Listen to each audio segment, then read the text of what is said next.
Bonjour à tous. Aujourd'hui, nous allons nous intéresser au cours sur les actions mécaniques et les interactions. Une action mécanique exercée sur un objet peut avoir pour effet de le déformer ou de modifier son mouvement. Par exemple, ce joueur exerce une action mécanique sur le ballon pour tirer. Lorsqu'un objet A exerce une action mécanique sur un objet B, alors B exerce sur A une action réciproque. On dit que A et B sont en interaction. Prenons maintenant l'exemple d'une assiette posée sur une table. Nous avons ici deux actions mécaniques opposées. Tout d'abord, l'action mécanique exercée par la table sur l'assiette, c'est ce qui l'empêche de tomber. Ensuite, l'action mécanique opposée exercée par l'assiette sur la table. Ce sont ces deux actions mécaniques opposées qu'on appelle interaction entre la table et l'assiette. Nous allons maintenant caractériser un peu plus une interaction.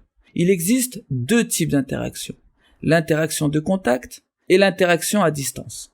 Une interaction de contact lorsque les objets se touchent. Par exemple, notre assiette posée sur la table, une luge qui glisse sur la neige, ou le vent qui frotte sur l'avion. Une interaction à distance, c'est lorsque les objets agissent à distance mais ne se touchent pas forcément.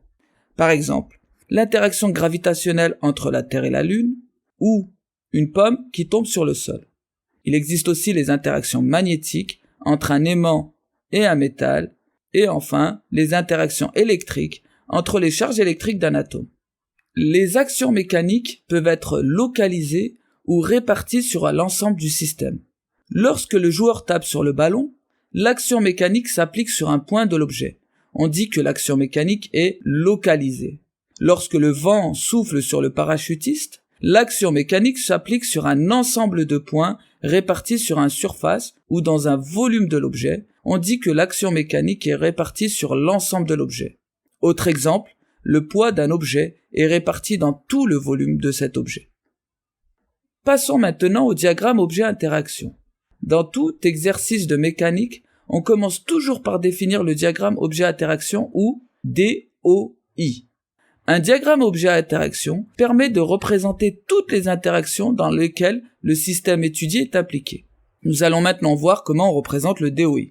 Tout d'abord, on place le système étudié au centre dans une bulle et on souligne le nom du système.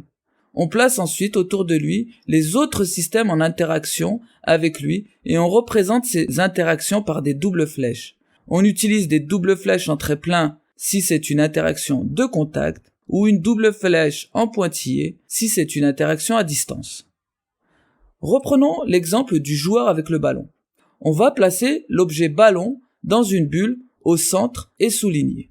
Puis, on va placer autour de cette bulle les autres systèmes ou objets en interaction. Tu pourras t'aider de l'énoncé ou de l'image. Une petite astuce, lorsque le système se trouve sur Terre ou à son voisinage, on retrouvera toujours le système Terre à ne pas confondre avec le sol. On représente maintenant les interactions de contact par des doubles flèches. L'interaction entre le ballon et la Terre est une interaction gravitationnelle. C'est une interaction à distance. On la représente par des doubles flèches en pointillé. Le joueur et le ballon, ainsi que le ballon et le sol, se touchent. Il s'agit d'interactions de contact. On représentera ces interactions par des doubles flèches en trait plein. À retenir, une interaction peut être de contact ou à distance. Celle-ci pourra être localisée ou répartie sur l'ensemble du système ou objet. Une interaction de contact est représentée par des doubles flèches en trait plein. Une interaction à distance est représentée par des doubles flèches en pointillé. C'est tout pour aujourd'hui. J'espère que vous avez trouvé cette vidéo utile. À la prochaine.